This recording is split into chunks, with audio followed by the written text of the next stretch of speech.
Yoo-hoo!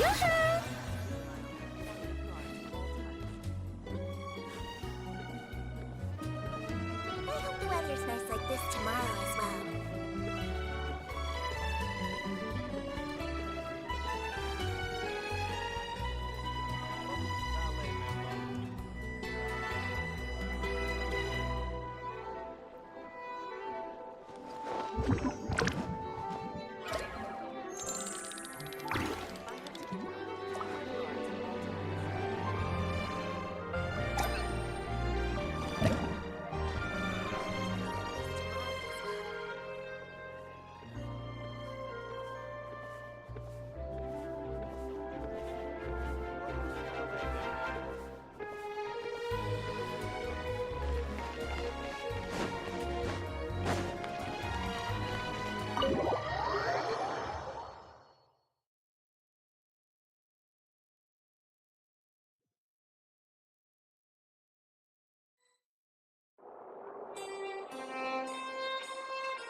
Tea parties are a must for the well-mannered. If you'd like to learn the proper etiquette, I'd be happy to teach you.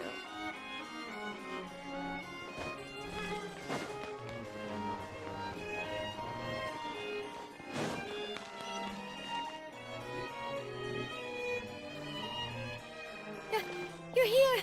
Finally! Is something wrong? Monsieur Neurvalette and Lady Farina, they seem to have gotten into a dispute. Please go see for yourself.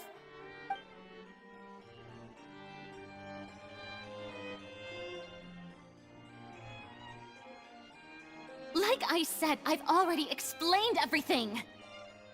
And yet the problem has not been properly solved. There is little space for excuses between us. It is not my intention to offend you, but please, tell me where you stand. You are the Hydro Archon Focalor, are you not? Look at this. This is a list of the victims from the recent Poisson incident.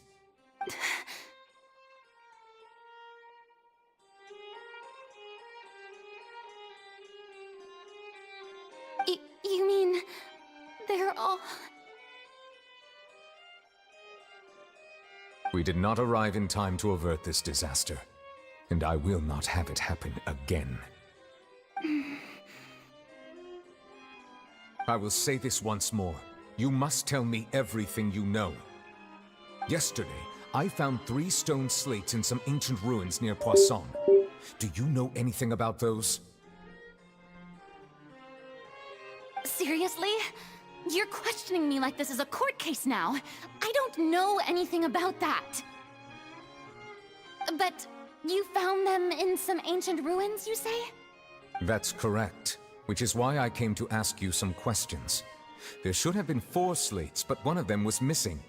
The other 3 featured different images that seemed to correlate to the prophecy. The prophecy? The second of these slates depicts the previous Hydro Archon Egeria kneeling before a floating island in the sky, as if confessing something. Do you know nothing of this either? I don't. I've never seen such slates. I'll ask you again. Do you really have no information regarding the previous Archon? My deciphering of the slates indicates that the Hydro Archon Egeria once had to confess to, or apologize for, a certain sin. If anyone would know about it, it should be you. All gods don't have the same secrets, you know. She was herself and I'm me. Is it really so strange that I know nothing? I understand your concerns, but I'm sorry. I just don't have anything to tell you. Forgive me for saying this now, Lady Farina, but I have long known of your various secret investigations into certain matters. There are several indications that you have been investigating the prophecy on the sly. This is not strange in itself, considering that you are the Hydro-Archon. But it is strange that you should also claim to not know any of Egeria's secrets, as well as do nothing following your inquiries. You have never been as superficial as you have presented yourself to be, nor are you a fool. And yet, your behavior is very inconsistent.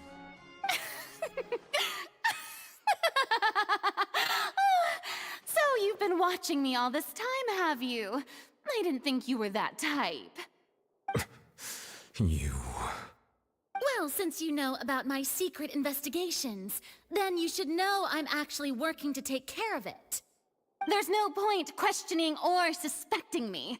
You're the Eudix, but you're still my subordinate. You should be following my lead. Just trust in me, you're Archon, and do as I say. Never mind whether you can truly convince yourself to or not. It'll all turn out fine. That's all I have to say. We do not discuss this matter again.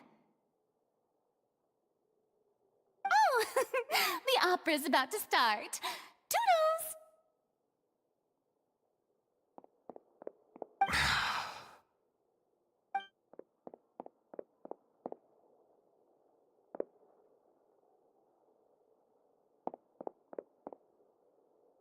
Did Farina not notice us standing by the door? Wonder what's up with... Huh. She didn't seem in the mood to care if we were listening in or not.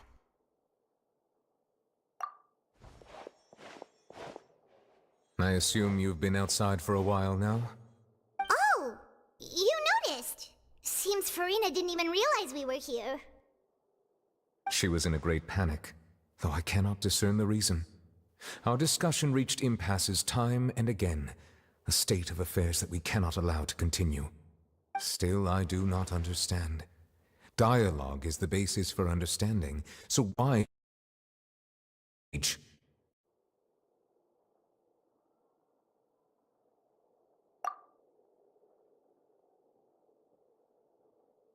Everyone in her inner circle has noticed that she is hiding some secret. The issue is her attitude. I fear that she will not reveal anything unless absolutely forced to. We may have to create a situation in which she will have no choice but to speak. Oh? Like what? Normally, people will only reveal the truth when standing trial. Perhaps we must have the Hydro-Archon experience just such a scenario. But Farina's seen so many trials, and she's really good at dodging questions. How do we make sure that she won't just slip away at the first chance she gets?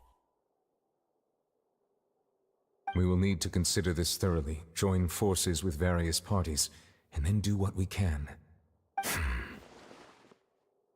If at all possible, I would prefer to recuse myself from this affair, but... see from to pass.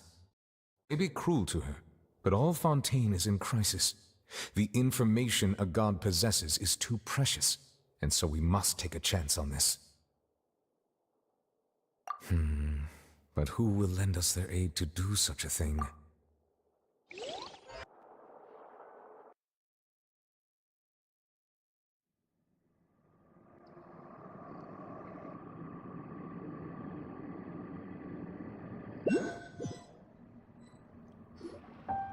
Well, that's everyone, huh? Speaking of which, it was pretty smart of you to think of hiding here. Poisson was just involved in a disaster, so it's presently devoid of people. That naturally makes it the best choice. And here you are drinking in the world, huh? That's what family should do. Sit and enjoy a leisurely time together. It's nice to enjoy tea here, you know? Care for a cup? Lend me your ears, everyone. Or perhaps one of you might like to start us off. How about you, friend? Me? No, I don't think I can.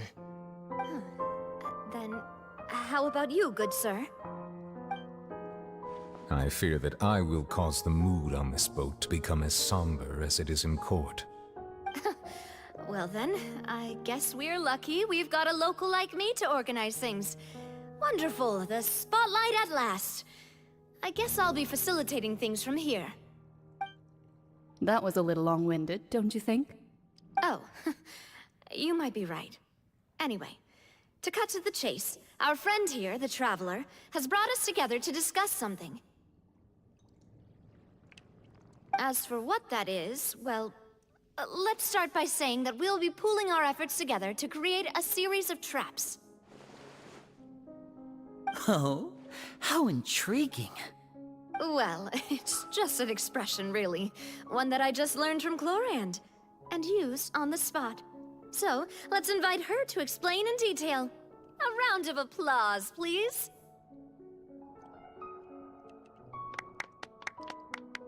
Huh? Didn't you say that you would be facilitating this? Oh, come now. Your work doesn't involve much public speaking, right? This is a good chance to practice. You might even pick up some fancy oratory for the future. I see. And what does my boss say? He is glad that you consider him your boss. Do go on.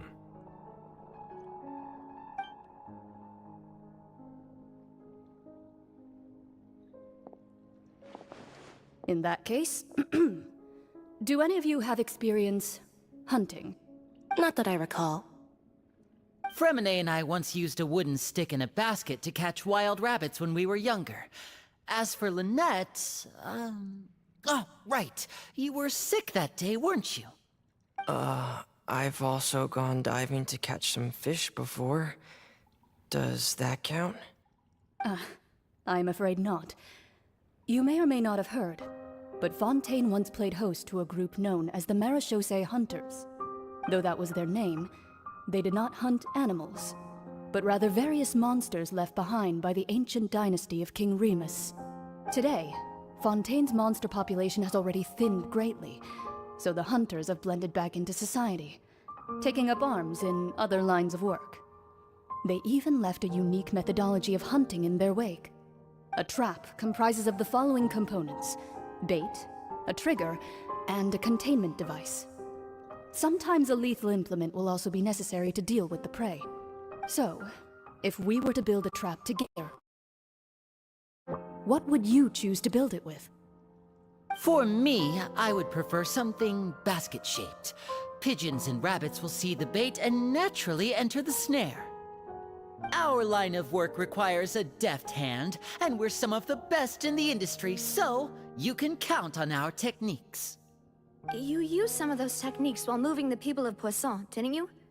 My subordinates mentioned that you even performed some magic for the bawling children. Yes, and I even managed to gather some intelligence in the meantime. I'm quite the multitasker if I do say so myself. I'm afraid I can't claim that as my strong suit. I prefer more stable methods, like placing bait in the water and waiting for the fish to come within reach. That's the kind of method I would count on. Calm and steady. Exactly the kind of person who would catch loads of fish. And I can be their assistant. With discretion, I'm sure. I'd probably use some sort of mechanical animal. Papa once bought me some small clockwork squirrels, mice, and such. When placed in the forest, they can attract others of their kind. I remember that you liked those too, didn't you? I did. And that would be a good way to go about it. If they're realistic enough, animals of the same kind will follow them all the way to the trap. What about you, Monsieur Neuvillette? I fear I do not have any related experience. That makes sense. You usually solve problems directly, without the use of any such tricks. But I do have one more question for you, Monsieur. If we were to create a trap now, how would you design it? I would like for it to be effective, but bring no harm to the prey. A more gentle trap would be ideal. Kind, as always. However, our intention doesn't necessarily change the containment device and the type of implement we need. If we wanted to kill the prey in one strike, we would need a powerful implement. However, that also goes for prey that must be captured and safely contained. Wait, why's that? Only a hunter who's a true expert at subduing their prey can snare it without harming it. The line that divides life and death is often exceedingly thin. So are we going hunting together? Huh. We hadn't thought of seeing ourselves as hunters. It kinda works, but maybe it's still not the best metaphor. If our means of capturing and dealing with our prey is to put them on trial, then the hunting metaphor is actually quite accurate. But we shall require much more courage than any hunter to judge a god, a being whose seat is an exalted throne. Oh, so that's what's going on. Sounds very interesting.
It's been a tough few days, hasn't it? So much. Paimon thought they'd be at least a little frightened. Well, Fremine was, now that Paimon thinks about it, but everyone else well, it's hard to say. Paimon doesn't have any experience with this sort of thing. But with you around, Paimon sure will do great. After all, you're the most reliable person in the world, aren't you? Did you just pour some tea? Paimon, what's that? Paimon's never seen that cup. Don't be frightened. I'm just joining you two for tea. I merely refrained from saying anything. Who's that boy? Aw, have you forgotten me already? Wait, you are familiar. You're the voice we heard from the sky in Sumeru. The voice from the sky, You're feeling lost now, just as you were feeling previously. I sensed that confusion and thus came to you. Consider me a passerby, just accepting a commission from my friend's disciple on a whim.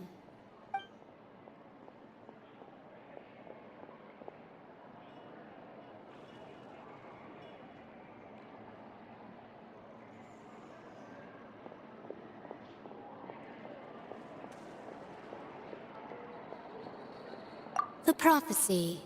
Yes, what has been prophesied will be fulfilled. You may view such things as the history of the future. What?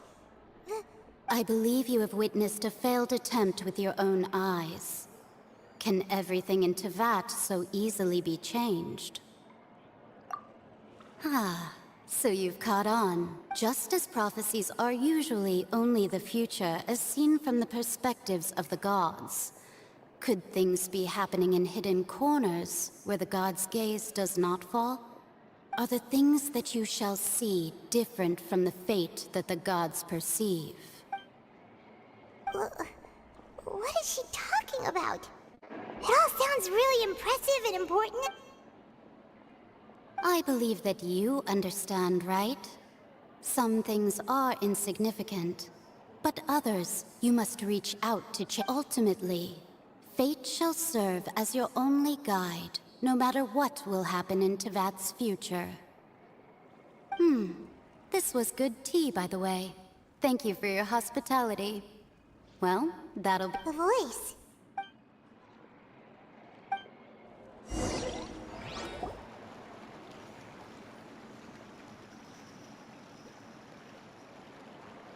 What? Paimon hears someone talking. Alright, come. Hey, it's you who's getting— Well, I see I've walked in on some lively banter. Mona! Fine, just fine. I went to take part in that Steambird panel. It turned out to be more interesting than I expected. Opinions are pessimistic about this. One journalist mentioned that sitting around and waiting for the end to come would be wrong, and that they should make their own rescue preparations. I agreed, so we had a brief chat with her. Did she have pink hair by any chance? Why, yes, it was Charlotte. I assume you've heard of her, no? That daredevil journalist? I'm in full support of her view. Prophecies are very important, but how can people allow their lives to be commandeered by just a few words? That's right! Paimon's glad to hear something sensible for once. Ah, yes. About what we had discussed before. I did try, but I'm afraid I couldn't reach the old hag. I'll try again tonight, but I wouldn't get your— Huh?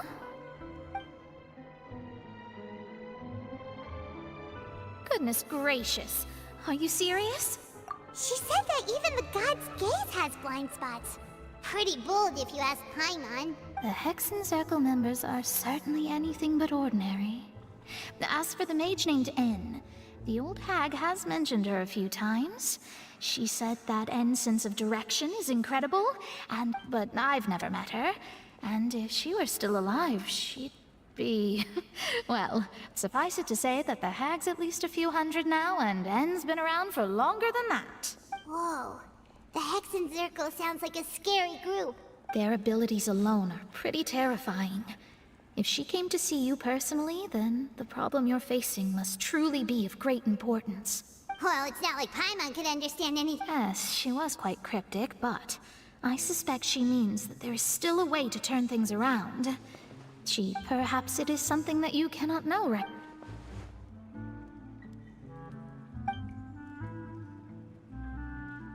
Traveler, Paimon, are you two all right? Oh, we're fine. We're just a little I see. I guess you could consider me someone who has often witnessed fate. So far as I have seen, it cannot be swayed, but even so, I still hope for and believe in miracles. Astrology is eternal and rational, but fate may not be. It is cruel, but it can also be beautiful. Perhaps that's what N was trying to tell you. Not to lose heart, and to believe that what you are seeing playing out before you is not yet set in stone. I did originally think of steering clear of all this, but I couldn't. Even if this is all futile, I still wish to help everyone. If we don't struggle to the last, then how can we face the end when it comes? Huh. You do have a point. There I go, talking about astrological principles again. Sorry about that. The moment it was worth trying to comfort you, even if only— I suppose that might be why we always seem to meet by coincidence. Paimon feels kinda moved by what Mona said. But also kinda sad, too. Hey, Traveler. Paimon suddenly feels like going out. Let's walk around the city, shall we? There's a few spots we always like to walk by.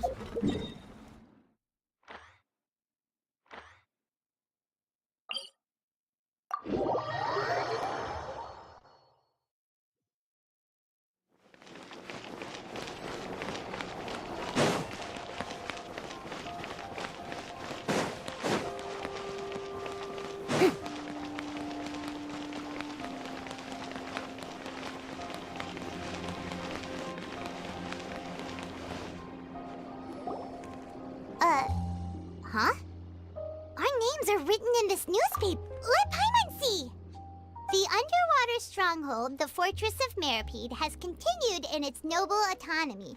but that does not mean that others cannot interact with it. My recent attempts to enter the fortress bore little fruit. Thus, did an Outlander friend become the focus of this report? A blind adventurer with their white fairy, legends trailing in their wake. It is said that this mysterious traveler once visited the underwater fortress. So while the fortress's interior remains a mystery behind closed doors, do not fear, for the tales of the traveler contain surprises in spades.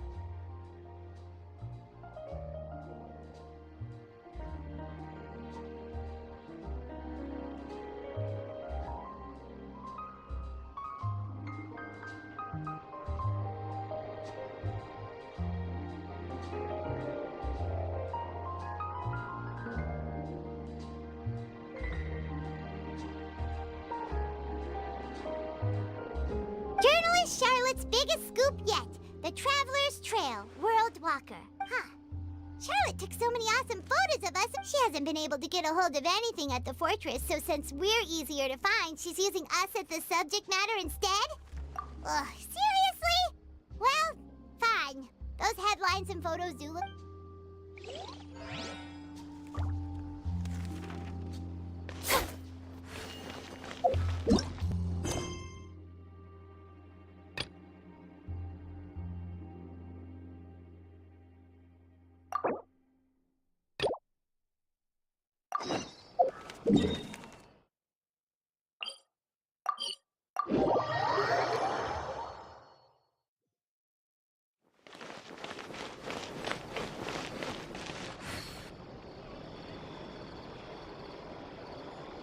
Over here!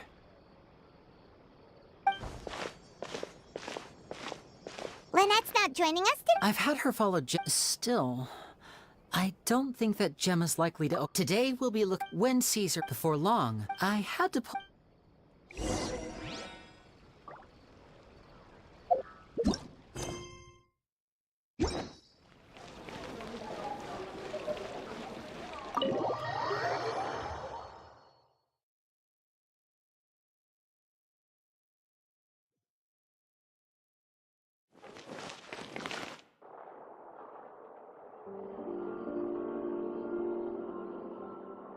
You neglected to mention that you were bringing... My apologies. These two are my assistants.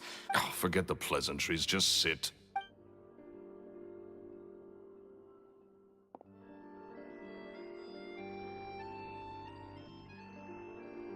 Get a load of this guy. I only agreed to meet since... Much obliged, sir. Yesterday morning, I have to get to the bottom of this to ensure that my What is there to investigate? Caesar was the... Please, sir. Possibility it's the weasel is dead. Period. Everyone knows that. Oh, sir, I'm on. My pride as a magician is... Your pride? I want to find out the... What would that accomplish? Uh-oh. This is... Renzo? Is that? Oh, it is you! I know that... Another day, Oh, come on! If I wanted your life advice... Sorry, my good sir. I don't believe I've had the... Oh, hey! This is your first time meeting him? Oh, he's always like this. Foul... and he wonders why he can't get a girlfriend, despite being... Shut up and get out of my face. Another word out of you and you can forget about doing business with me. Sorry, I may have...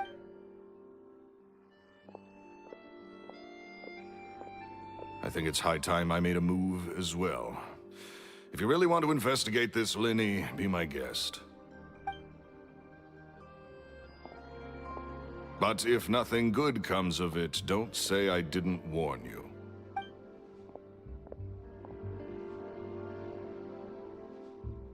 Well, that fell to pieces in a rather spectacular fashion.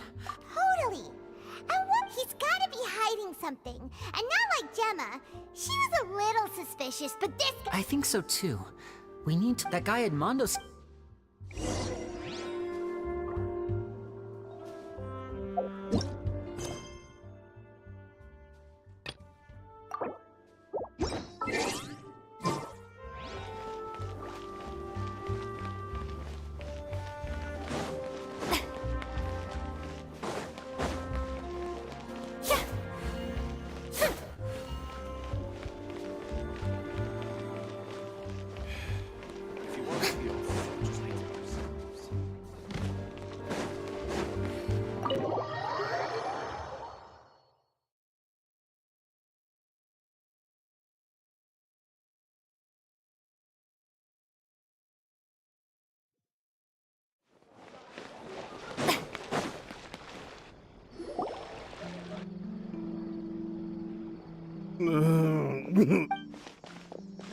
You okay there?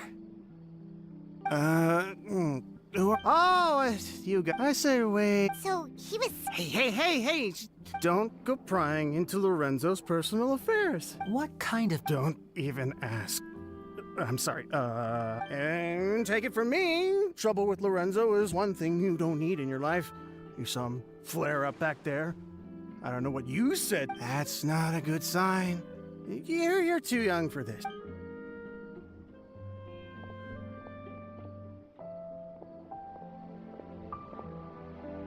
And there he goes. Shh! I think we're being Don't say anything and don't look back. Any altercation in... We're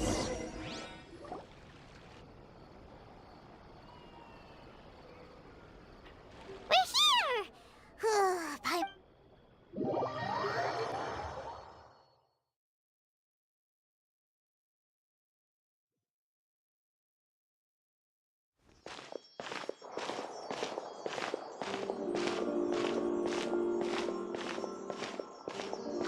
Hey, quick! Look! That's the limited edition, only 16 slices a day cake! It was so delicious the last time we tried it, despite the 10. One slice of cake, please. Someone showed up after all. Oh, wait, you're the one from the Palais Mermonia. Oh, are you here to buy cake too? It seemed... Wait, did he really say something? That's right. Even he has his own preferences when it comes to food.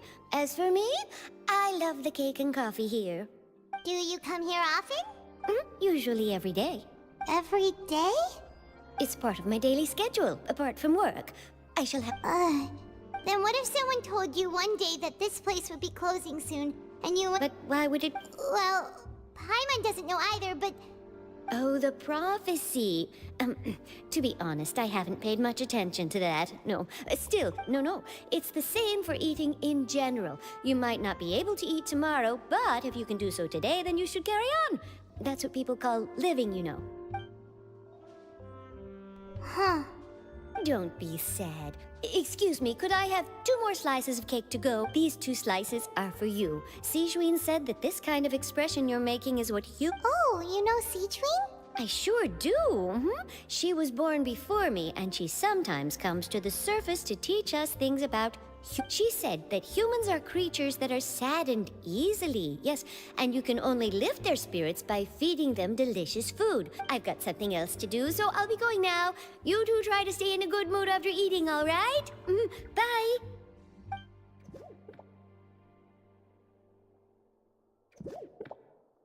And there she goes. All right, let's dig in. Paimon's sure this cake will be delicious. It's more delicious than last time, and the flavor gets even better with a sip of tea. It sure would be nice if we could come again tomorrow.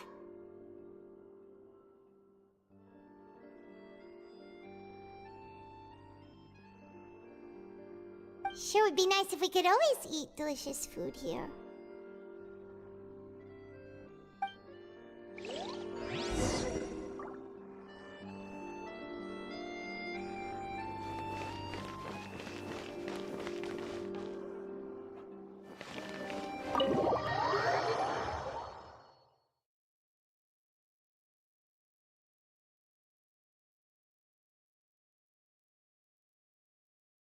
Oh, we're near the Seabird office.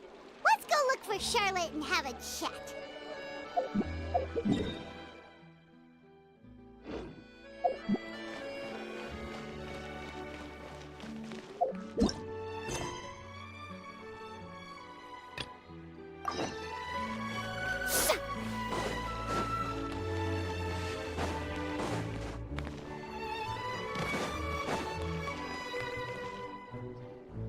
Wow! If it isn't the Traveler and Paimon! Oh, have you seen the article I wrote about you? Ha! You've got some nerve! You just used us to make some quick mora! Oh, you needn't worry about that. I heard that you were in Poisson some time back, so I sent you a letter to discuss just that. It appears you didn't receive it, though.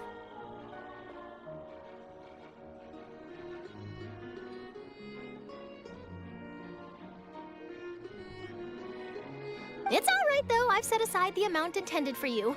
I've even set the table with some food.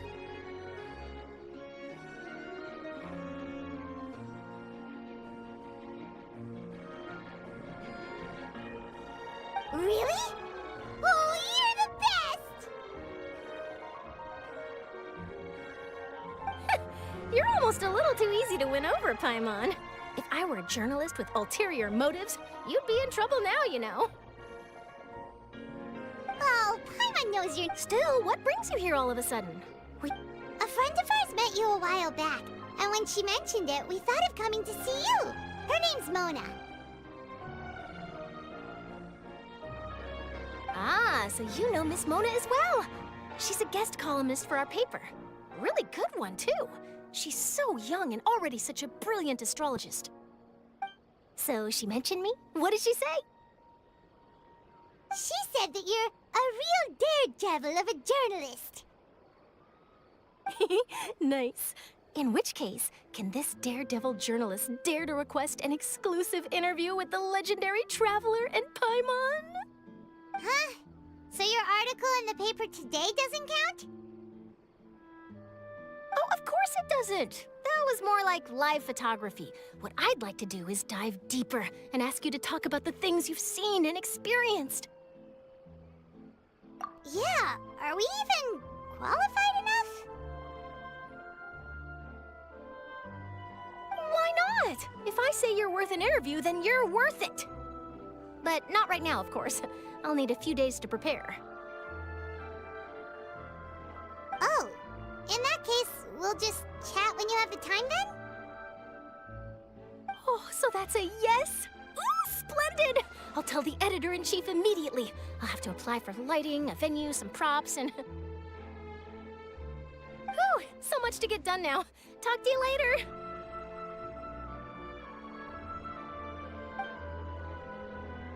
Wait, Charlotte, Paimon's still got a question for you. And what's that? If, just for example, Fontaine were to be flooded tomorrow, what would you do today? Huh, that's the prophecy you're talking about, isn't it? I mean, I do hear about it often, but I've never once thought that the day could be tomorrow. If you're seriously asking, then I might try and think of a way to leave Fontaine. Oh, but I'm still a journalist first and foremost. That means I have a duty to be reporting from the scene. From what I've seen, most people don't know what they'd do should the worst come to pass. In truth, it might be better just to behave like normal rather than worry over such an end.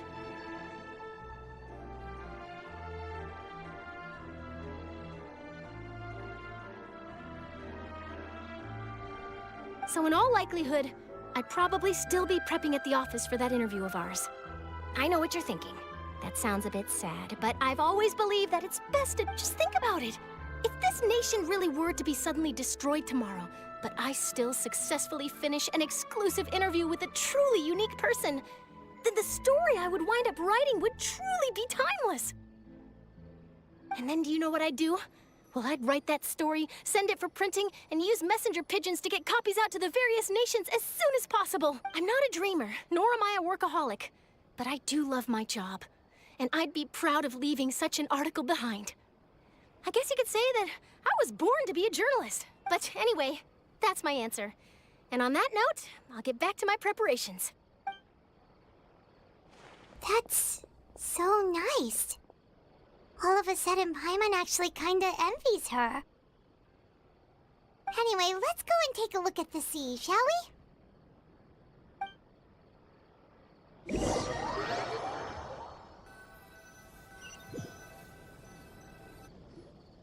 The sea breeze and scenery can be a pretty soothing combo, huh?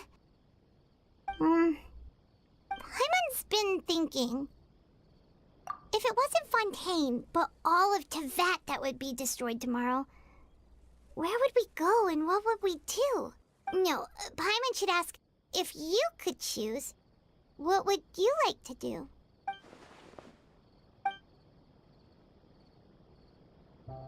We've always been moving to the next destination, so we haven't spent much time thinking about these kinds of things. We didn't have to either, with us always being on the road and whatnot. You mean, still traveling? Huh. Wait, isn't that what we've always been doing?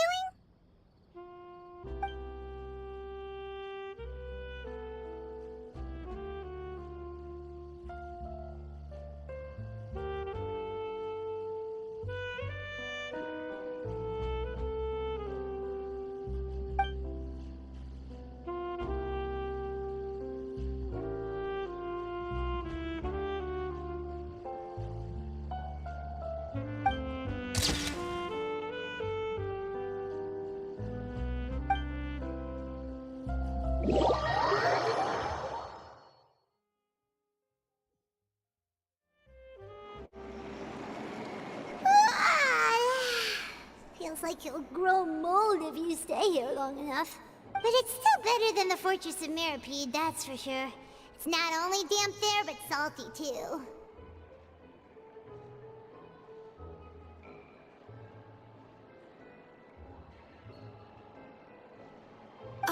So the two of you are still here.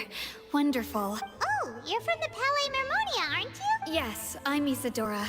Monsieur Nervillet sent me to look for you two before. I heard that afterward you went to the Fortress of Meropide. Not at all. I'm well aware that you're friends of his. Actually, I'm here to pass along a message from him. Yes, inside the Opera House. The Maréchaussée Phantom has declared the incident a small-scale riot. A riot? Well, that said, I don't personally think it was that serious.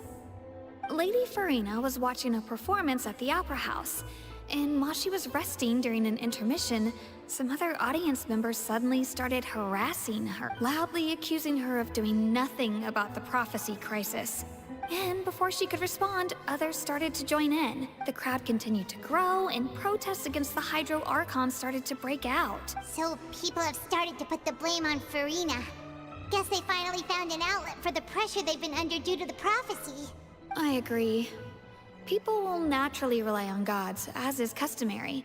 But the moment people feel threatened, gods are also the first to be blamed. So what happened after that? Is Farina okay?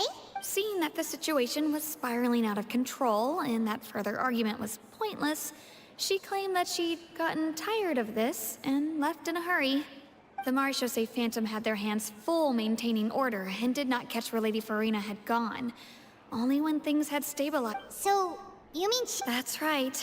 The Maréchaussée has dispatched many people to search for her, but we don't have any leads yet. That said, I don't think there's much to worry about. She is a god, after all.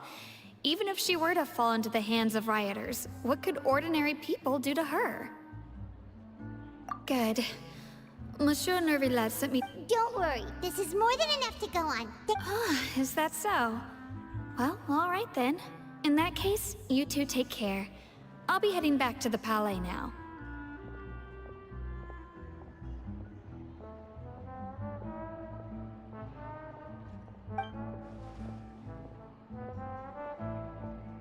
Well, sounds like we should hurry over to Poisson then.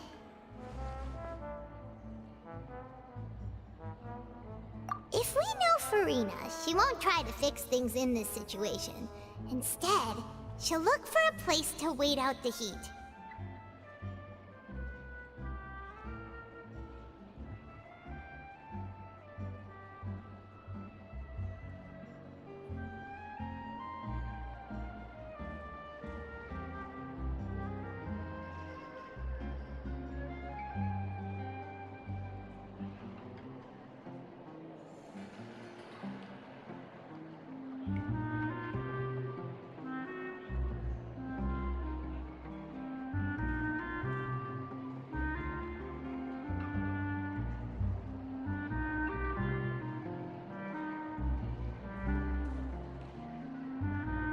As we also know, she may be loud and dramatic, but she doesn't have a heart of stone. When Nervillet was talking to her in the Palais Mermonia, and she heard about Poisson, she couldn't hide her sadness and remorse.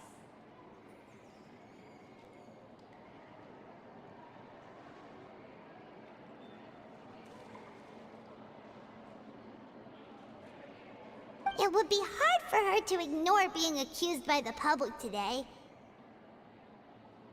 Paimon thinks Farina's probably taken the opportunity to slip away to Poisson and try to relieve the sense of guilt that she's feeling. Huh. Well, what do you think?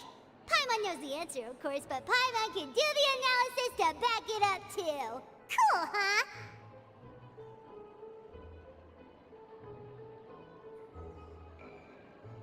In that case, there's not a moment to lose.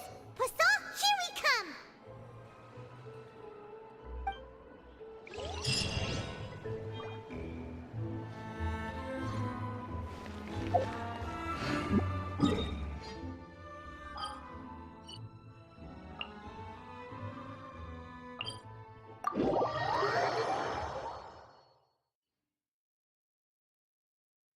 This place looks deserted. Guess all the survivors must have evacuated already. All that's left here are signs of devastation. Could Farina really be here? Let's try to find her as soon as possible.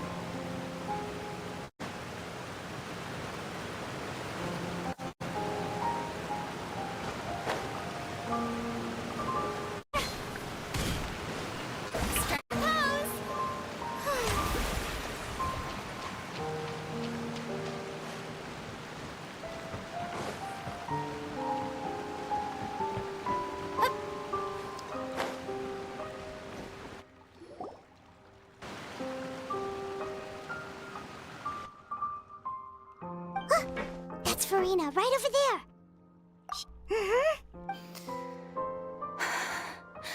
Should I just give up? This is all meaningless. What was meant to happen did happen after all. Everyone's dead. I'm sorry. I am so sorry. Give up, Farina. There's no point in holding out. I'm sorry. But what can I even do? Other than to repeat meaningless apologies over and over. Who's that? Don't worry, Farina, it's just us.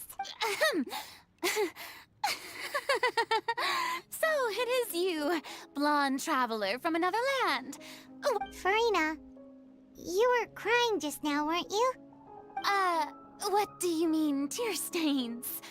Oh, I remember. The show at the Opera House earlier. Who did that uncivilized rabble think they were? Disturbing my enjoyment of the arts. They even dared to tout their Archon.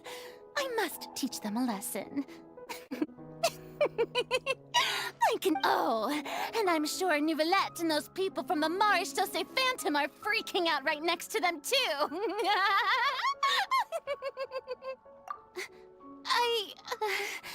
Of course not. Hey, there she is! The Hydro Archon's over there! Quick, after her! Farina, those people seem to be after you. They are? They're just some rabid fans who want to cut the line because they haven't been able to meet me in person, aren't they? That's against the rules. I can't let them get their way.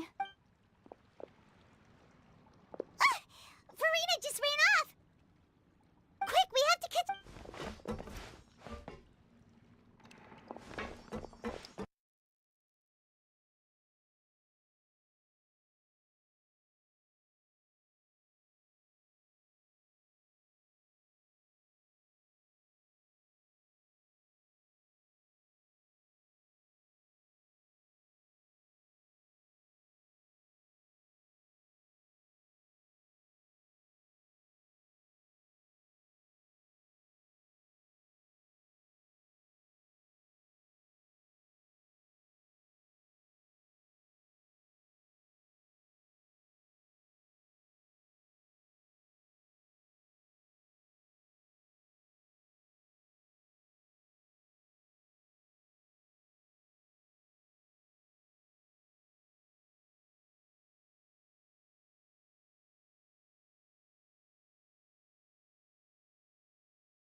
Farina, right over there.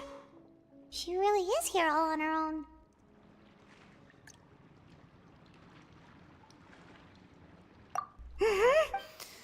What was meant? I'm sorry. I'm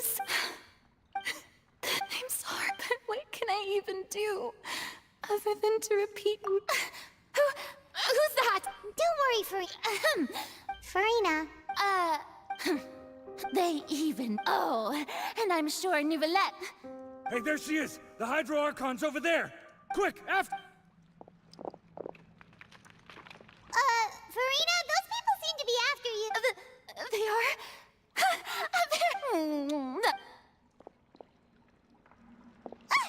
Farina just ran off! Quick, we have to catch up with her!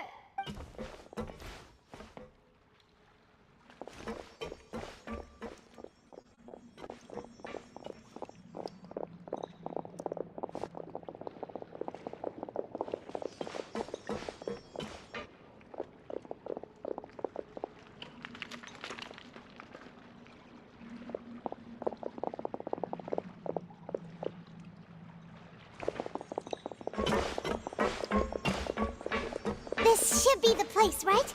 Hey, Farina! There's a good hiding spot over here. Quick, come to Paimon before the rest of them catch up to you. What? What is this place? Hurry, they're almost here. Fine. I suppose haste is warranted. Lead the way.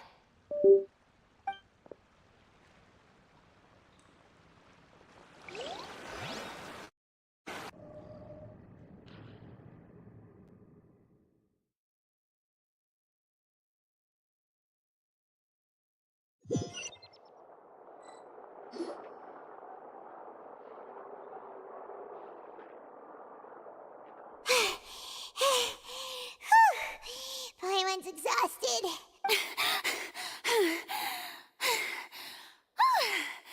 I'm so tired. I totally thought they had caught me. No, I mean, I merely gave in to the sheer enthusiasm they displayed.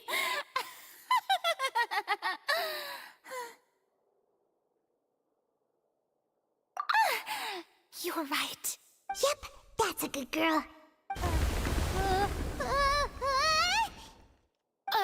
What's happening? The ground's shaking. Is it an earthquake? Yeah, a quake of this kind preceded the flooding in Poisson, didn't it? It can't be. Well, there's no need to worry too much about that. Nouvellette's made some emergency... Yeah, I hope you're right. But the people of Poisson, they've already...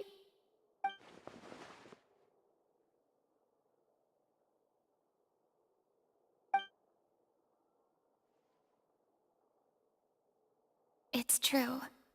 I've been investigating the prophecy for hundreds of years. I once informed all over to that, searching for clues and feeding information back to me. I've tried all kinds of ways, too, to hold back the sea. Anything to keep the coastline from advancing. But all my efforts proved to be futile in the end.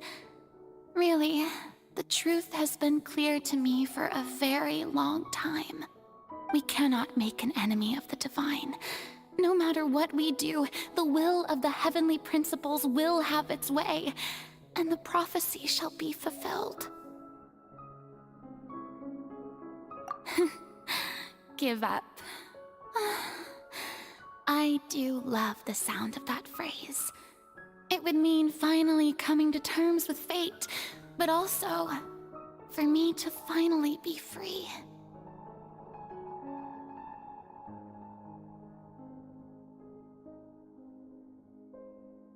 Indeed, I've thought about giving up so many times, especially after we almost lost Poisson. Fate is really unreasonable, isn't it? It has no heart and obeys no rules.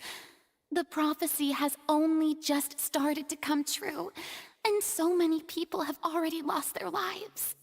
But just now, it all became clear to me. I still don't have the right to come to terms with fate on behalf of everyone else. As long as the final moment hasn't come, it's still not too late. Don't worry. I will keep hope alive for everyone until the very end. Well, that's enough for now. I got the impulse to play the stricken maiden, but honestly, considering my rank and station, that wasn't a good fit at all.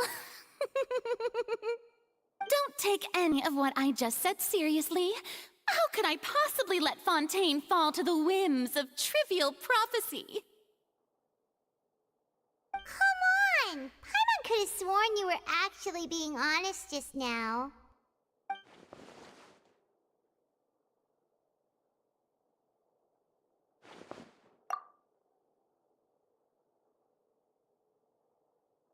Share my burden. That's impossible. It was fated right from the start that this would be my duty alone.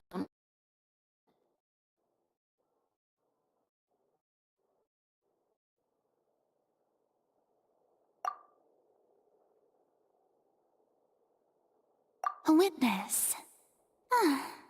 Yes, I've heard that you came to Tevat from beyond the stars, yes. In other words, you never belonged here. And if Tevat is, in its entirety, a show on a stage, then you're just a spectator, aren't you? If that's the case...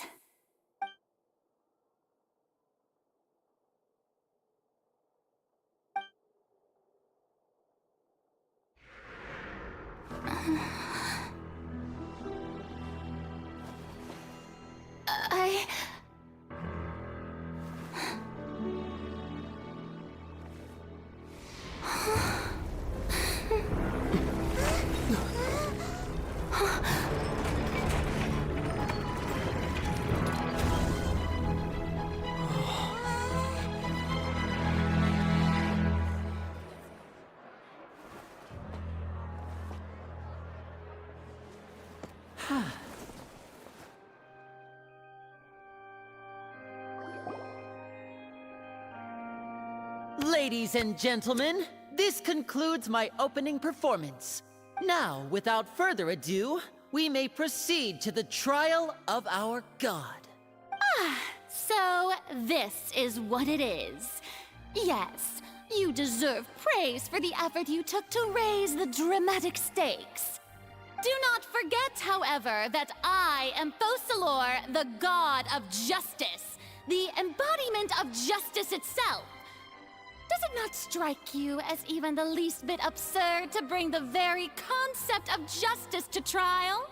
May I interpret these words as your refusal to stand trial? In that case, you will have the opportunity to defend your honor through a duel. You would draw your blade against a god?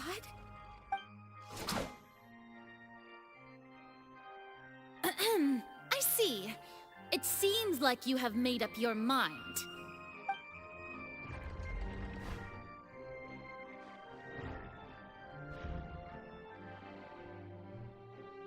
Paimon can't believe it. She just surrendered. What the heck is going on? Did I just see an Archon surrender to a human? Wow, how utterly humiliating. Lady Farina, what is the meaning of this? Shh! It would seem that there has been a misunderstanding. To be clear, the raising of both hands is not always an indication of surrender. Looking for excuses again, huh? I raised my hands just now to indicate my acceptance of the trial. No duel shall be necessary. I will admit that I've been running away for a long time. I'm sorry, everyone. I was unable to protect the people of Poisson.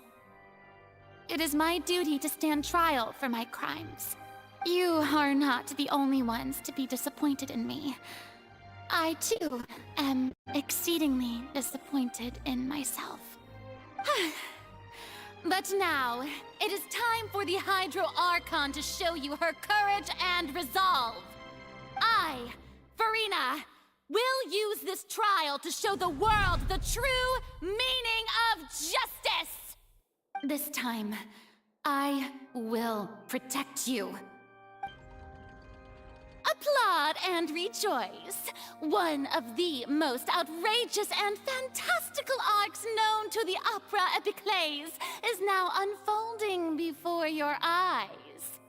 Mark my words, this shall be one of the most exhilarating and brilliant shows ever to grace the stage of Fontaine!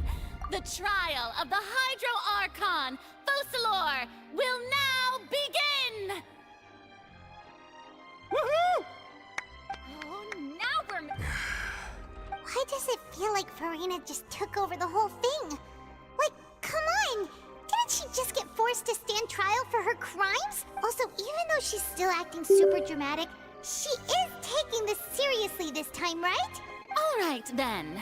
Who will be my opponent in this trial? The court asks the prosecutor to please take the stand. Is that so? Very well. Then please speak, witness of Tivat, my accuser and fated opponent.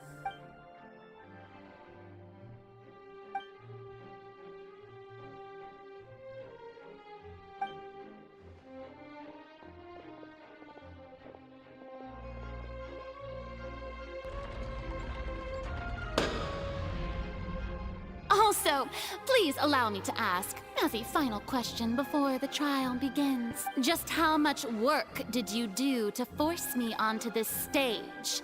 Well, we did do a lot of prep after the meeting that day. I can go over the tasks assigned to the Spina di Rosula, since they were rather straightforward and easy. Navia, the president of the Spina di Rosula. Most of the people who participated in the disturbance this morning were my subordinates.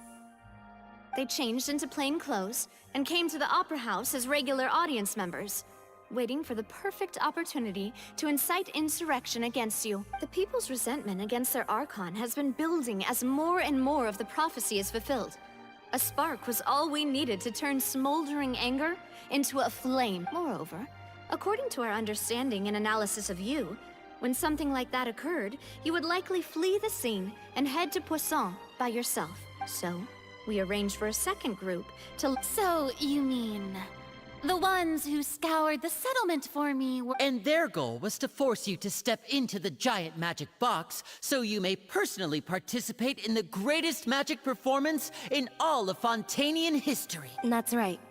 That house was a magic box, rather than someone's residence. As the super ultimate version of the setup that I used when I first performed at the Opera Epiclese, the volume of the box was increased by a whole order of magnitude, and the distance it traversed was the entire gap between Poisson and Aranias.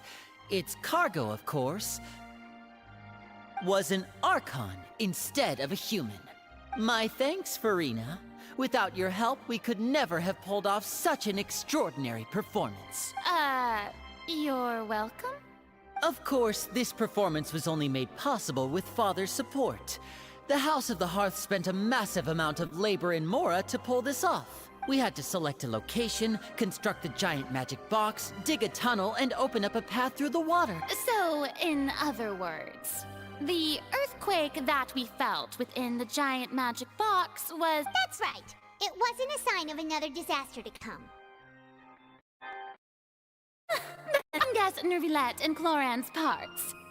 You gathered a crowd, prepared a stage, and made sure that the champion duelist would be immediately ready for a fight. Also that as soon as I appeared on the stage, the trial may commence without a hitch.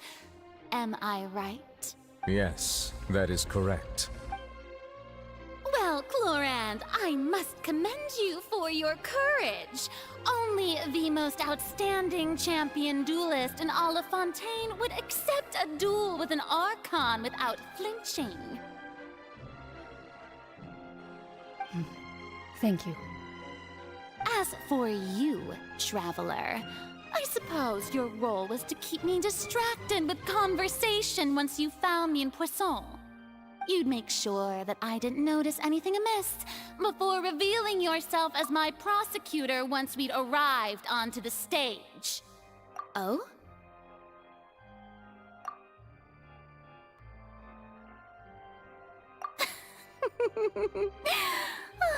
Is that so? Then I suppose I must have missed my final chance. It's fine. It matters not. What's done is done. The stage is already set, so there's no reason to disappoint the audience. Let's see this trial through to the very end.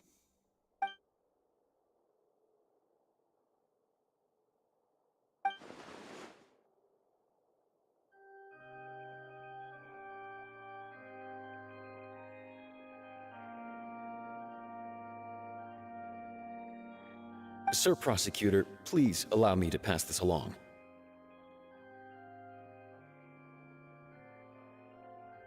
This is a document that Miss Charlotte applied for and received permission to share with you during the trial.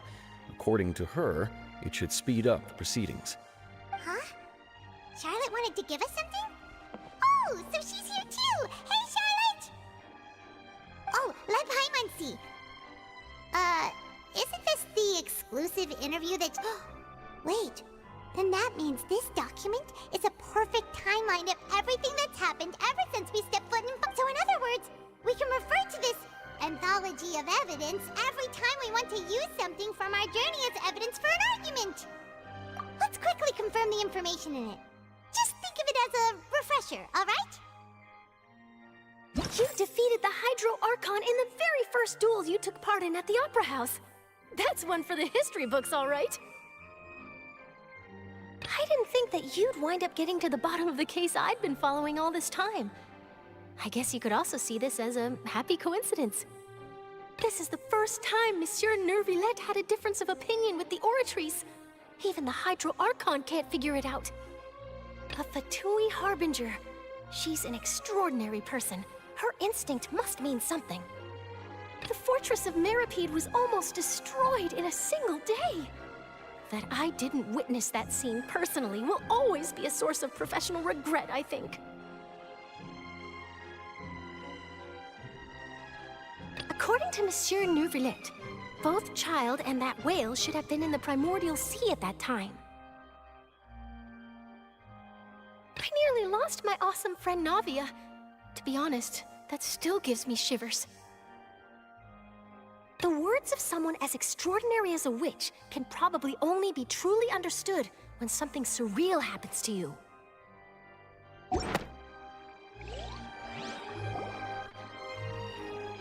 The prosecution and the defense are both in position. The trial shall now begin. Oh, come on, Neuvillette. There's no need to repeat all the unimportant legalese. Just fast forward to the part where the prosecution lays out my offenses. As the defendant and the lead actress of this performance, I still haven't even been informed. Of course, it is only natural for humans to struggle to understand the act. That's true. But my charge here is unrelated to your conduct as an Archon. Instead, I would like to charge you as a fraud who's never been the Archon in the first place. Wait, what was that? Lady Farina's a fraud? Hey, I came here thinking that we were going to try the Hydro Archon for forsaking our duty, but did I hear that right? She's not our Archon at all? Charge accepted. Lady Farina, do you plead guilty to the charge? Lady Farina. I plead not guilty. How can I be guilty? There is no way that I, Focalor, otherwise known as Farina de Fontaine, a member of the Seven and the Regina of all waters, kindreds, peoples, and laws of Fontaine, could be anything other than your true Archon. Yeah, even though Lady Farina can be rather eccentric, isn't it going too far to doubt her very identity? Yeah, I've never questioned her identity either. Sure, Lady Farina can be super irresponsible, but what grounds does that prosecutor have to make such a huge claim? I have cause to believe that common sense will prevail in this case. Many of the members of the audience have known me as the Hydro Archon ever since they were born. There would be no fooling their memory. See? Even the Oratrice has decided to show me its favor. Are you sure you want to commit to a charge that will never be upheld? If you wish to drop the case, I can promise you as the God of Justice that you will not have to face trial for making a false accusation. We will treat everything that's happened as a dramatic spectacle and move on with our lives. What do you say to that? An argument with near impossible odds, huh? You have to not only refute Farina's claims, but also overturn the long-held beliefs. Well, I tried to give you the chance to surrender. If you must persist, then let me ask. If you believe I'm not the Archon, then what manner of being do you think I am? And if I was not the Archon, then how did I manage to live for over 500 years?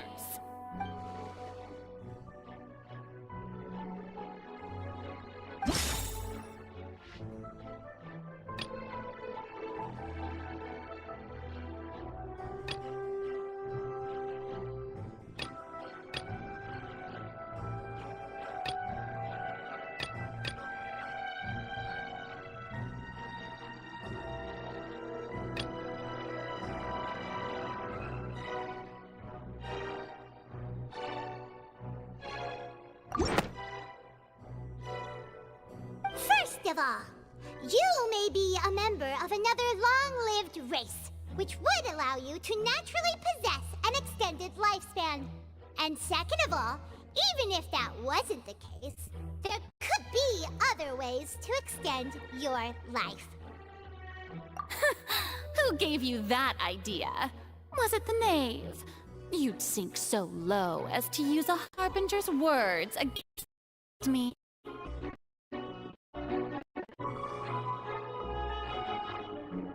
A curse? I once thought it possible that the aura of an Archon might naturally resemble it.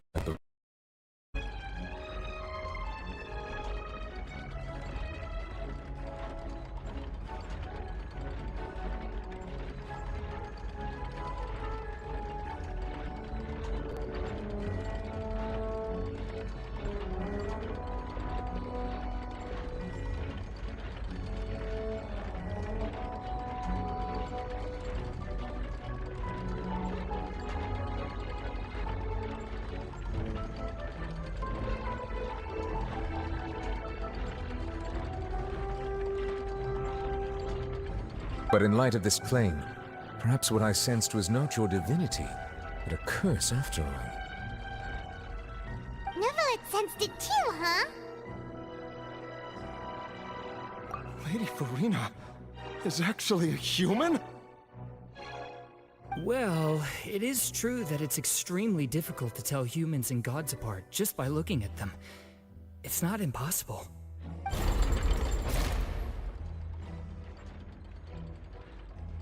Well, don't start celebrating too early now. Even if I have been carrying a curse like you said, how does that prove that I am merely a human being?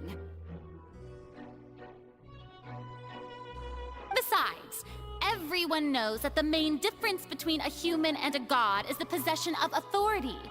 Gods can do what humans cannot. That's why they're worshipped as gods. For centuries, manifestations of my authority have served the nation of Fontaine. One need only to turn their eyes towards the Oratrice Mécanique d'Analyse Cardinal in this very opera house, or consider the indemnitium that is used in every aspect of life.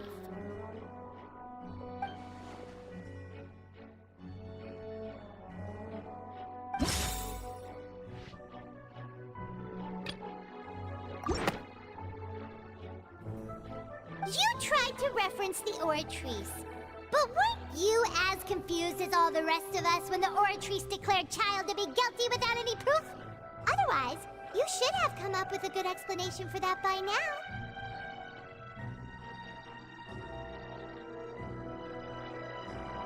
Didn't I make myself clear at the time? The decisions of the gods are naturally difficult for humans to comprehend. There is no need to provide an explanation. Lady Farina, I believe a reminder of your current circumstances is in order. While the court is in session, the principles of justice and the law must come before all else. While you are an Archon, you are also first and foremost the defendant in this trial.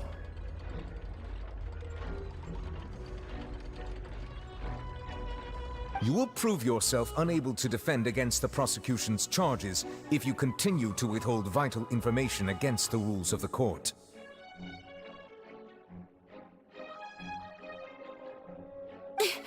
I never thought you'd use that kind of rhetoric against me. That was no trick of rhetoric, Lady Farina. I've merely reiterated the rules of the court. Rules that all should respect and follow. So, you neither knew why Child was declared guilty, nor did you understand the structure and operations of the Oratrice. Instead of having been created by you, the manifestations of authority you mentioned have been made by the real Hydro Archon, haven't they? The real Hydro Archon? Well, now you're really losing me. It is true that I did not know why the Oratrice gave out a guilty verdict that day. But the Oratrice handed out that verdict unilaterally, and it has been operating independently ever since it was first created. You can't argue that just because a divine creation is flawed, that the god behind it must also be no god at all. She's still throwing out all kinds of excuses. Seems like she's confident that we won't be able to produce proof that she has no power over the Oratrice. My power as an Archon. There are many ordinary citizens in the audience. If that poses a concern, I'm prepared to extend my protection to the audience. You don't need to go that far.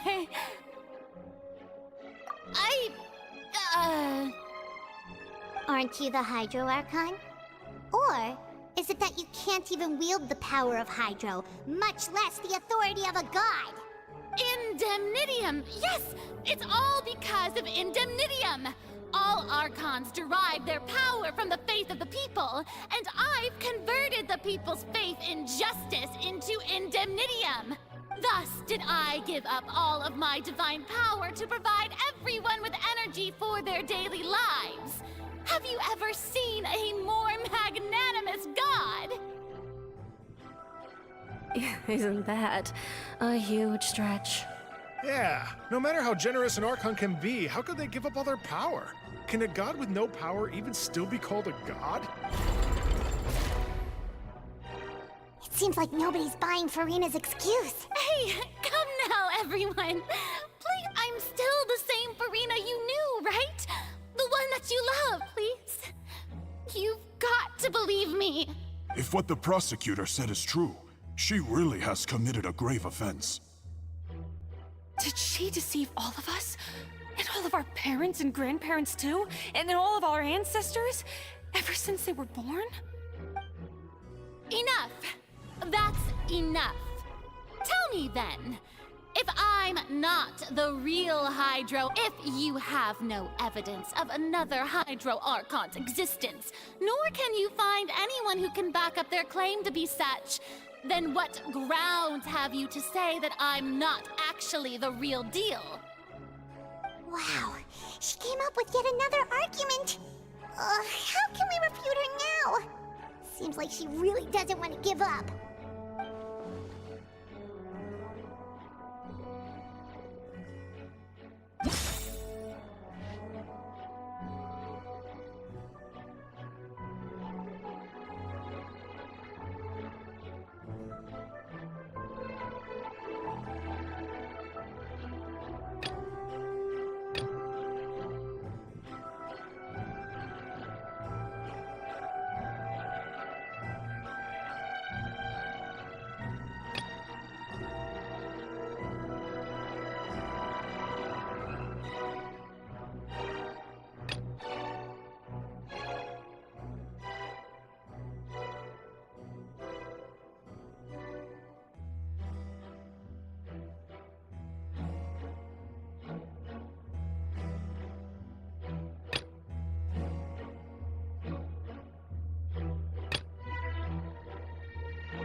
doesn't sound right. Paimon doesn't...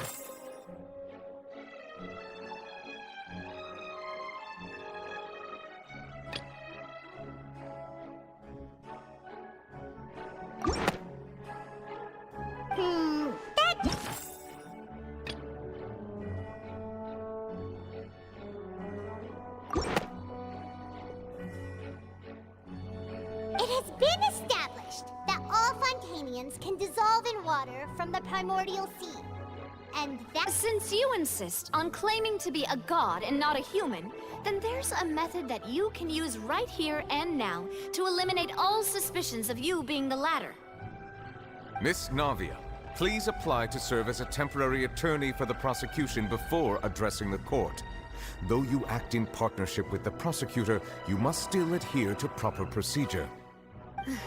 Super sorry, Monsieur Chief Justice. I swear this really will be the last time that I'll speak out of turn. Now, I've brought some seawater from Poisson. As everyone knows, a massive flood struck the area not long ago, taking many lives, including those of some of my closest friends. So, Miss Farina, would you dare to touch some of the seawater? If we are to believe that you are indeed the real Hydro Archon, touching the seawater would have no effect on you. All it should do is strengthen your case. But if you don't dare to touch it, then we would have basically proved the reverse. Oh, and I must remind you that after the disaster at Poisson, nobody wants to see any more people dissolve. I do hope you'll act prudently and choose the simpler path of admitting guilt. Navia from the Spina di Rasula. The Spina has governed Poisson for many years. I guess her suggestion is valid. If Lady Farina is indeed just a human, she's probably...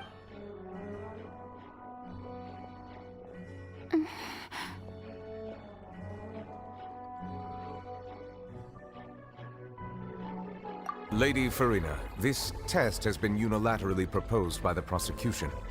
As it falls outside the realm of standard court proceedings, you possess the right to decline participation. Well, of course he had to tell her that. But refusing to participate is basically the same as a confession of guilt. She's just staring at the water without saying a single word. What's going on? Is she really planning to... That's not what we thought she would... Due to the inherent risk of the test, Lady Farina, you may... What? Hey!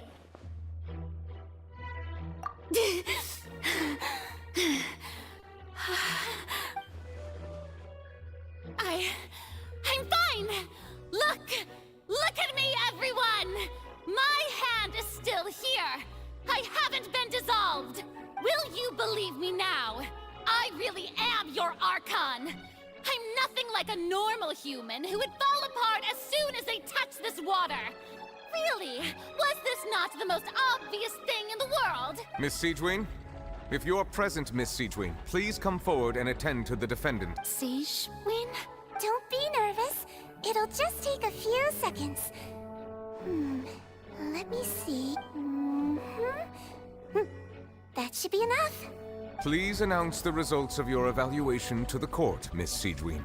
As everyone doubtlessly saw, Miss Farina was displaying symptoms of hyperventilation and flushed skin.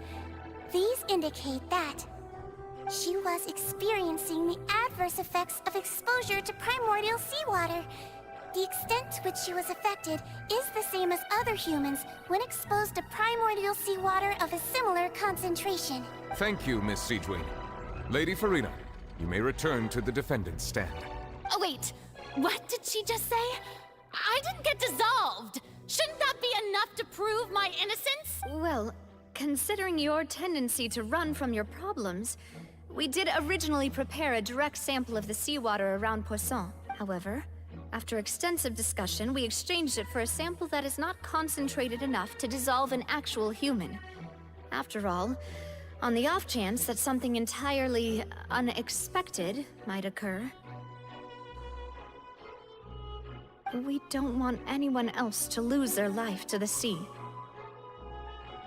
Yeah, so out of regard for Farina's life, you secured a low-concentration sample and asked the head nurse to serve as an expert witness. It's a great thing that the direct sample wasn't actually used. Farina could have... I can't believe... You...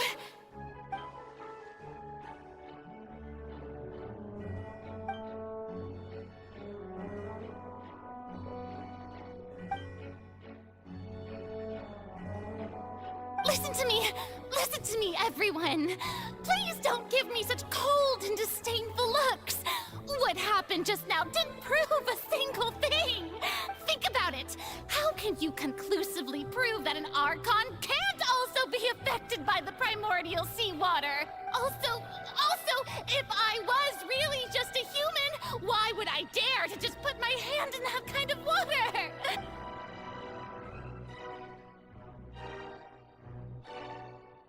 Please, everyone, anyone, just listen to me! I swear, I really am your Archon!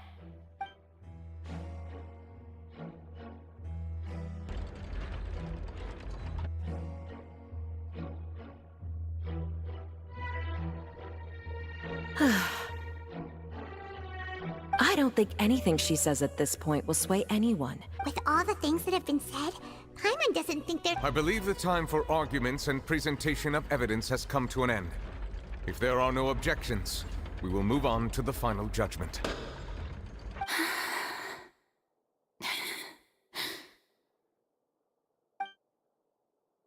I don't think anything she says at this point will sway anyone who's too stacked against her now.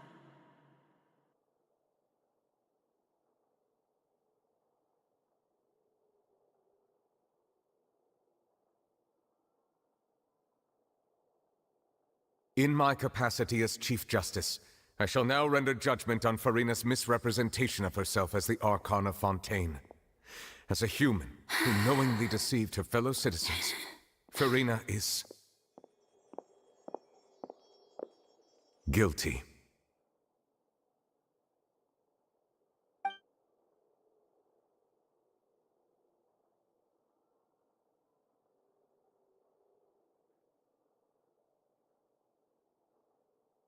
We shall now turn to the Oratrice Mécanique d'Analyse Cardinale to render the final verdict on the charges.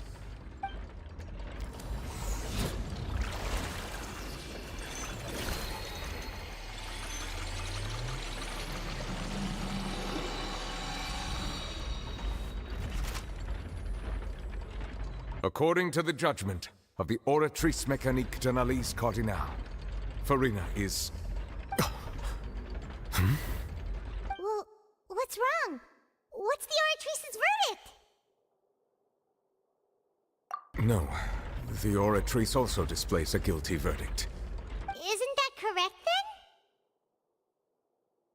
then? However, the exact wording of the verdict is thus: the Hydro Archon, guilty, to be punished via the death sentence. The death sentence? That's actually one of the available sentences? I've always thought that it was just a myth. The one and only time the death sentence has been handed out at the court, and it's been given to the very person we've worshipped as the god of justice? What an unexpected twist. Farina's been sentenced to death by the Oratrice? We just wanted to use the trial to show her the seriousness of things so she'd tell us the truth. How did things escalate this quickly? This outcome is indeed quite strange. According to Fontaine's current definitions of justice, as well as its recommendations for criminal sentences, is this sentence really appropriate for the crimes that have been committed? Yeah! Even Fache wasn't sentenced to death by the Oratrice. You know, the real evil mastermind behind the serial disappearances case. Indeed. Not only is Farina's sentence overly excessive, the very point of our trial today was also to prove that Farina has never been the Hydro Archon in the first place. But now, the Oratrice seems to have deliberately invoked the title of the Hydro Archon. What does this mean?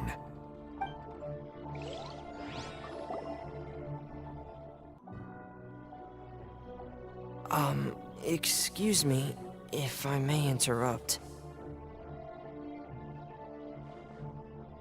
Is the trial still going? Fremine! You finally made it. I assume this means you've completed your mission? Mm-hmm. Any mission Father assigns to me will always be top priority. Is that the first prophecy slate? Huh. So the knave privately arranged for Fremine to try and find the missing slate. I looked everywhere and finally found it at the bottom of the sea. It took me a long time to get around some dangerous stretches of water. But has the trial already concluded? Then doesn't that mean I... Thank you for your hard work, Mr. Fremine. Please allow me to review the record left on the slate. Traveler, I believe that you have already seen the other existing slates, and would like you to come here and confirm their contents. Huh? So what do you see? What is it?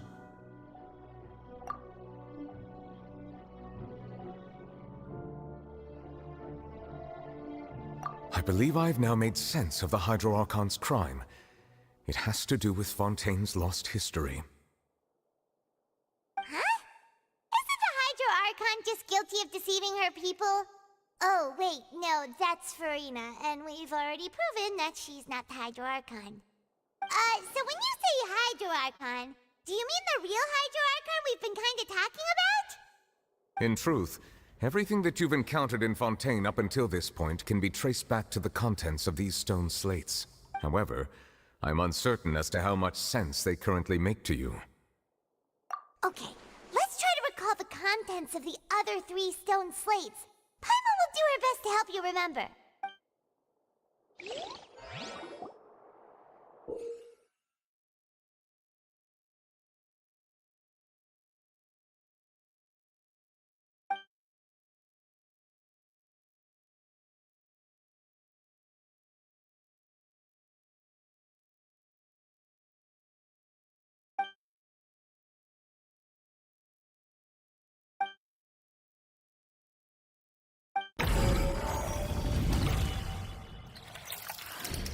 The first stone slate describes what you just said.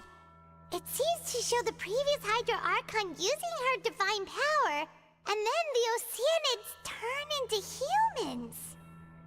Does that mean that Fontainians are transformed Oceanids? Oh, Paimon wasn't expecting that. But if Oceanids can turn into humans, then perhaps this process can be reversed as well. The second stone slate shows Celestia floating in the sky, and the Hydro Archon and her people worshipping it together. But the heavens still brought judgment down upon them. This must be the point when the Hydro Archon and the Fontainians were branded with their original sin. Does this mean that the third slate shows the Hydro Archon sinking into the sea surrounded by many people? Huh. That reminds Paimon, didn't we also watch that happen to someone else? Well, the fourth slate is the prophecy the Fontainians have been talking about. People dissolving into the sea, the Hydro Archon crying on her throne, and so on. We didn't believe that such a crazy disaster could happen at first, did we? But after that incident, it was just a question of when and not if.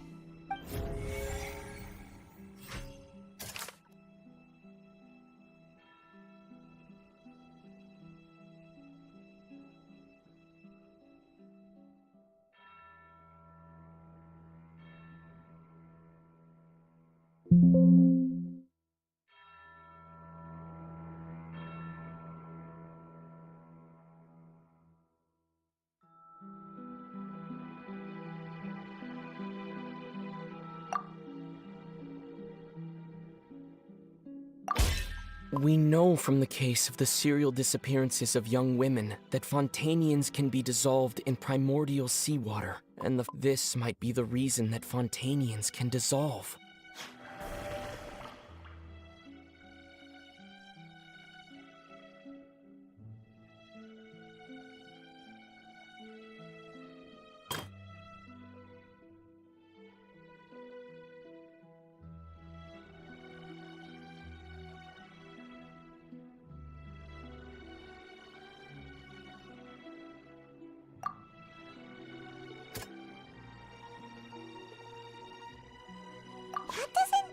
quite...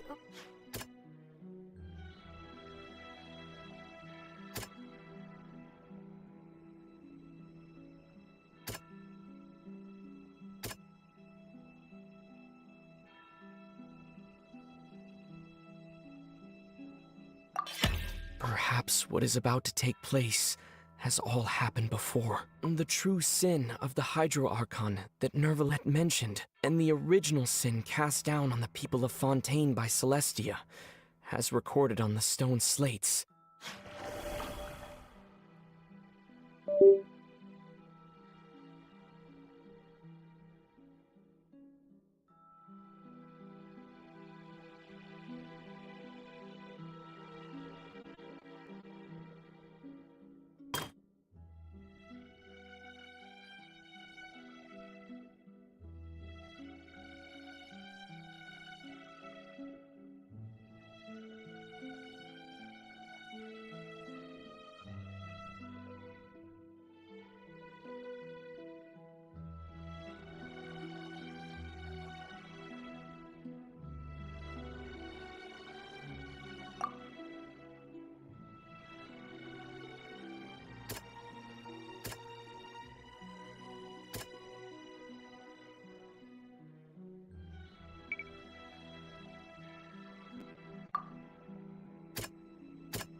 It's not as simple as falling into the sea. When Navia fell into the sea, her consciousness was subjected to judgment. The stone slates show the people gathered around the Hydro Archon in the sea.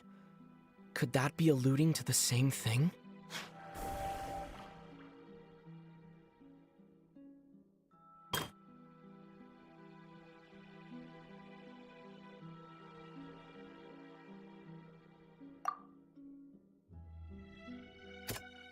That doesn't sound quite...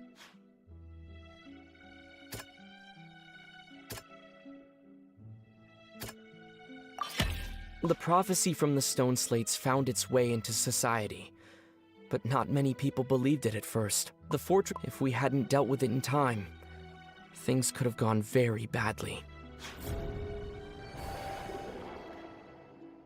They'll dissolve into the primordial sea but won't cease to exist. Their essence will flow in the seawater, converge, and take the form of an oceanid. The Hydro Archon was sentenced to death in court, shocking everyone present. Perhaps this means that her sin was actually Fontaine's original sin. Navia fell into the water inside those ruins, and she nearly dissolved. She was surrounded by the people of Poisson in a court within her consciousness, and was forced to take part in a trial meant to make her stay.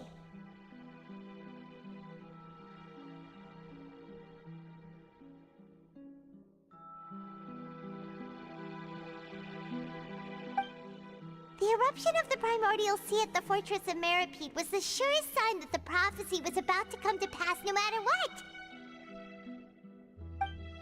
The stone slate's contents can all be verified by recent events. If we combine what we know together, loads of truths should come to light.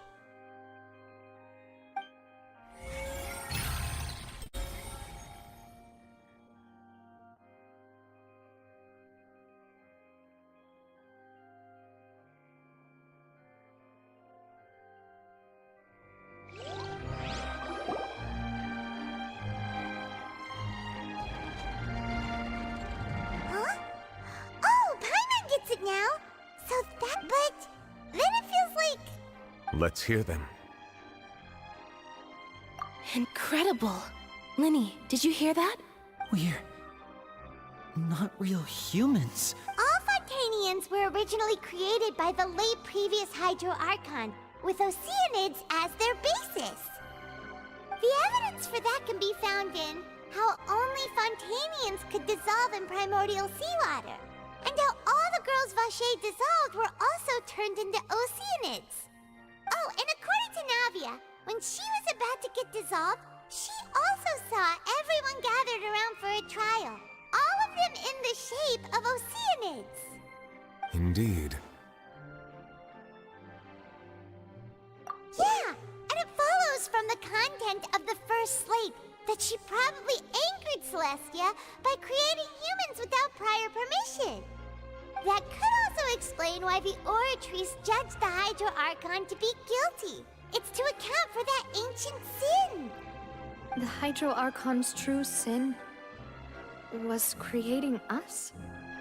And yet, after many hundreds of years, the Hydro Archon's creations have turned around to try to judge the Archon within the Opera Epiclese.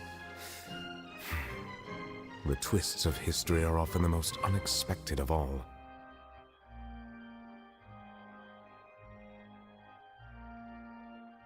Yeah, isn't the image here just like when Navia fell into the sea? So wouldn't it be trying to show the image of the Hydro Archon also falling into the sea once the prophecy has been fulfilled in the fourth slate?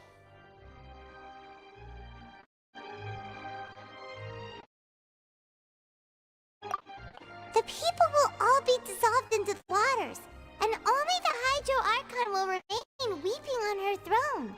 Only then will the sins of the people of Fontaine be washed away.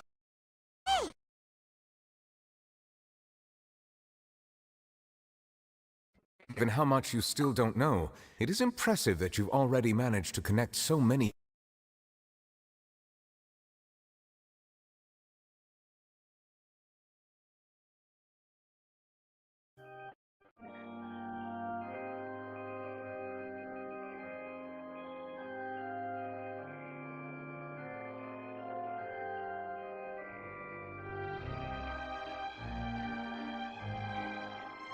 However, while you were able to decode all the information on the slates, they've also been etched with an additional layer of hidden information using a different power source. When we were at the ruins, I tried to decipher the hidden information recorded in the slates. But since we only had 3 slates at the time, I was unable to come to a full conclusion.